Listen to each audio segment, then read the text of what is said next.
Hey everyone, I'm out here in the shop today building a little belly support rack for a truck camper. So thought I'd just show you the dimensions and kind of rough how I'm doing it.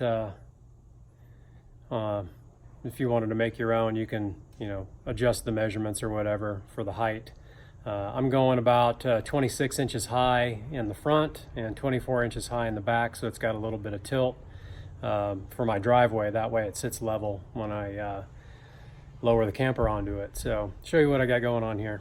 Brought the truck camper out back here by the shop, and I'm going to be doing some work on it, so I wanted to build a little belly support. Got some 2x4 lumber. All this is about less than $50 worth of lumber.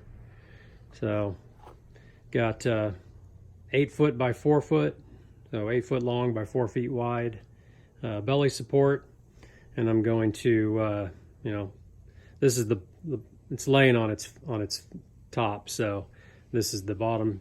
The legs are going to come up. I'm going to go 26 inches in the front here and 24 inches in the back over there, and I'll have legs in the corners and then at each support. My truck camper weighs quite a bit, so I want to make sure that when I'm going to be doing, obviously this truck camper's got some delamination, so I'm going to be pulling the jacks off of the corners and redoing some of the wood and get rid of that delamination. I also had, coming back from Texas, I had some pretty substantial damage under the Slideout that ended up cracking the aluminum frame broke to get down to the point. I'll need to fix that. So all this skin needs to come off.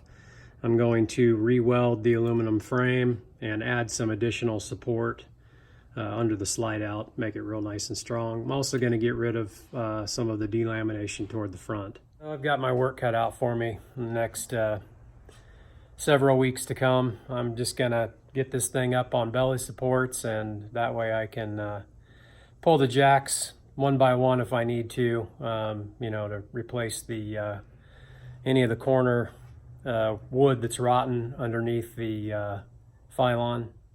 And just that Luan ply that they adhere the pylon to, that fiberglass siding to. Replace all that stuff that's rotten and just beef up the supports a little bit, beef up the corners and underneath that Slideout. Had that frame damage from Interstate 40 coming back from Texas. Actually, I think it happened on the way to Texas. I hit some pretty hard expansion joints and some big potholes from trucks and stuff, and I heard a few pretty odd noises as I was going over some of those big bumps. So yeah, when I got to Texas, when I did my inspection on the camper, which I'll show here in some future videos, but I noticed that the Slideout was no longer centered. It was pretty far off to one side, and I couldn't even get it to close unless I removed one of the tie downs on the driver's side rear tie down, and then it released some of the pressure on the Slideout, and I could get it back in. So yeah, I knew I had some work to do when I got back here, so time to get to it.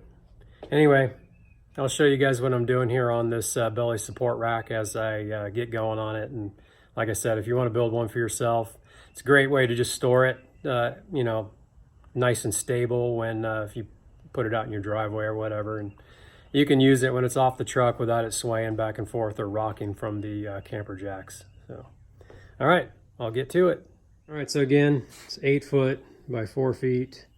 And I went 12 inches and then 36 inches on each side. So 12 inches, 36 inches, and then from the end here, 12 inches, and then 36 inches. And I just did that to just add a little bit of extra support in the center.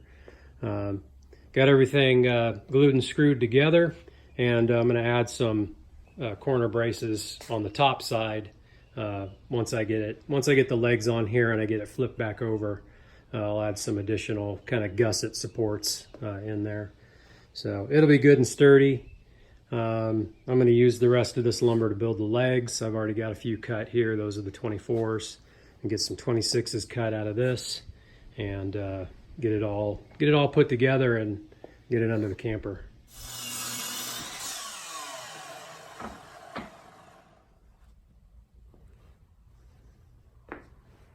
All right, well, I decided to just go 24 inches for the front and the back.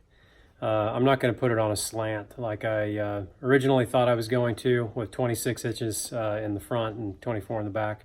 I'm not going to do that. If I want to, raise the front up a little bit for my slope driveway, I can just put a piece of plywood on the front part and screw it down. So if you wanted to do 24 inches and 26 inches or whatever slope you want, the way to do that would be to set your low point first, get those secured and leveled, and then just run a string line from here at 24 inches and to my 26-inch pieces that I would have here, and then run a string line down, and then mark your distances, your height for your center braces.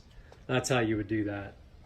I'm not going to do that in this case, just because I'm going to be working for the majority of the time. I'm going to be working on the camper out here, and just in front of the shop. So this does not have a slope to it.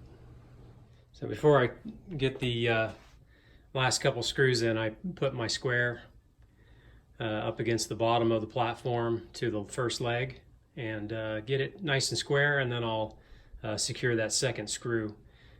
Put one screw in so I can move it back and forth if I need to get it square. Once I get all these legs on as well, then I'll put my bottom 2x4s across the span, and I'll have some fine adjustment. I can move these slightly if I need to level it out. All right, so all the cross bracing and gussets are in. This is the bottom here. I'll bring it out and flip it around and lift up the camper and set it down on top. But it's about 106 today here in far northern California. I think I'll wait until the sun goes down a little bit before I haul this thing out and get it under the camper.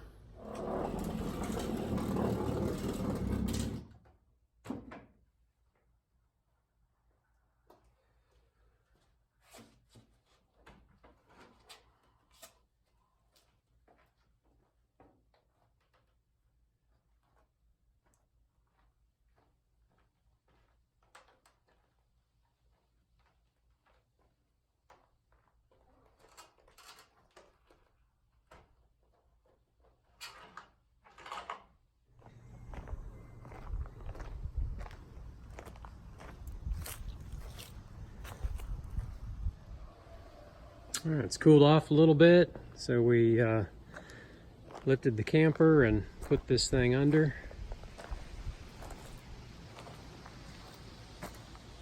Good fit, the camper's level.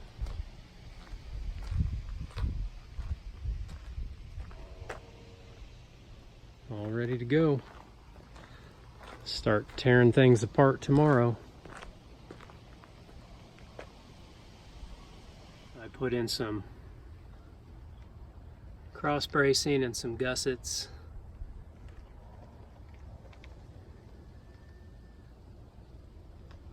On both sides and on the center pieces.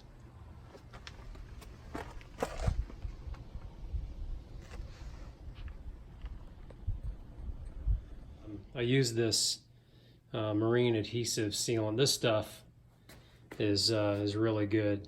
It's got a good hold. And I put that on all the joints.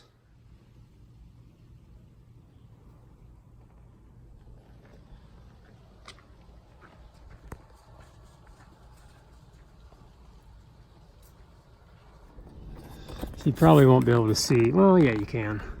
So this metal right here, this is the bracing that basically supports the slide out room and the mechanism, and it's supposed to be two doubled up pieces of 1x2, but this looks like it's just one piece of 1x2, but it goes the full length of the slide out, and it's supposed to be welded in to the front part of the frame, and then back here to the main support part of the frame that goes up, and obviously all the way around.